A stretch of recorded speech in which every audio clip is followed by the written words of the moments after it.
So this puzzle looks essentially like a Rubik's Cube, but triangularified. How to solve a Pyraminx.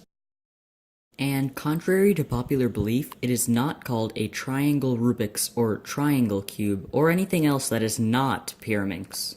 The method this video will be teaching is called the keyhole method and does not involve sticking a key into the small hole created by the rounding of the pieces in certain Pyraminxes. Believe it or not, this method requires no movements other than turning the layers exactly the way they were intended to when the puzzle was first invented.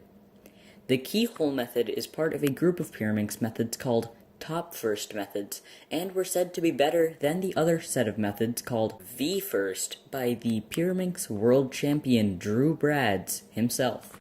More on that later, but for now we can start with the basics. First, it is a tetrahedron, and therefore has 4 sides, meaning it also has 4 colors. Usually these colors are red, yellow, green, and blue. Second, it, like a regular Rubik's Cube, has centers that turn and pieces that follow along these centers.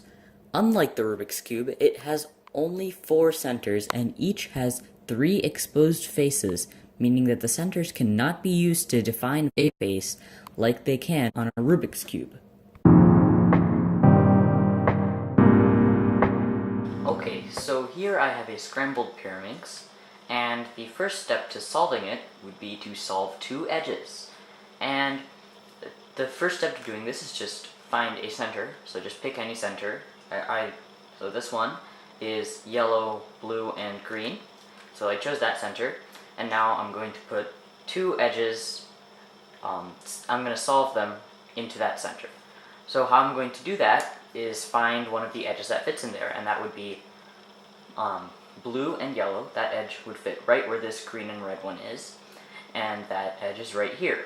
So there's really no technique to doing this, but you just kind of move it into place like that, and then another edge from this that fits into the center would be green and blue. So how we would move this one, so this is green and blue, so we would move that one into this center like that. And I accidentally solved this last edge into the center, so you don't actually want to do that. That's not good. So now you have solved 2 edges.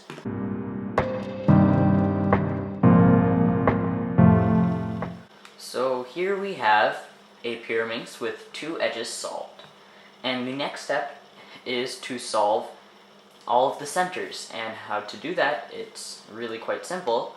You start by finding which color goes on the bottom, and it's pretty easy. If these 3 colors we have already defined where they will go, then there's only 1 color left because a Pyraminx has only 4 colors, and the only color out of these that is not there is red. So how we move all of the red centers into the bottom layer, which is where we now know that they will go, is by aligning them with the keyhole. This is our keyhole, this unsolved edge right here.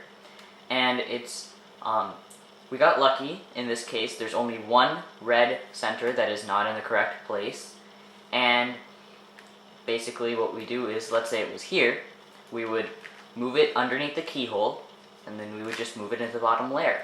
And the reason why we don't move it into the bottom layer anywhere else is because that would mess up our edge.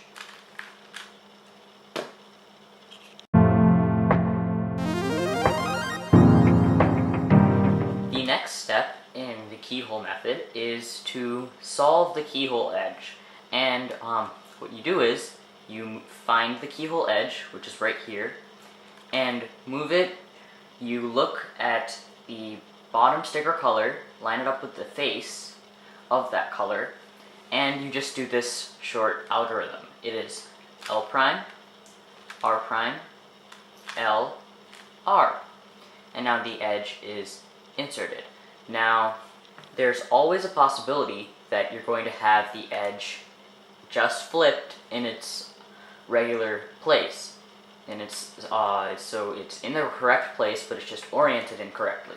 So how to fix that, you can't just move it into the bottom layer because that would mess up our centers. You have to use the algorithm to move a different edge into that place, pushing the keyhole edge out, and then you put it in place.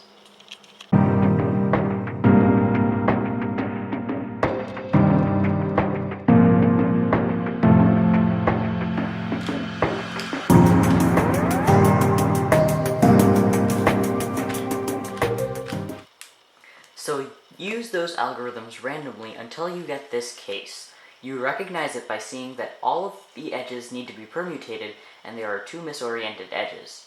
There are two versions of this case, so to see which version you have, you can find the misoriented edge that belongs in the oriented edges place, which is this edge, and hold the puzzle so that that is in the bottom layer, like this. And now if the oriented edge is on the left side, do the first alg.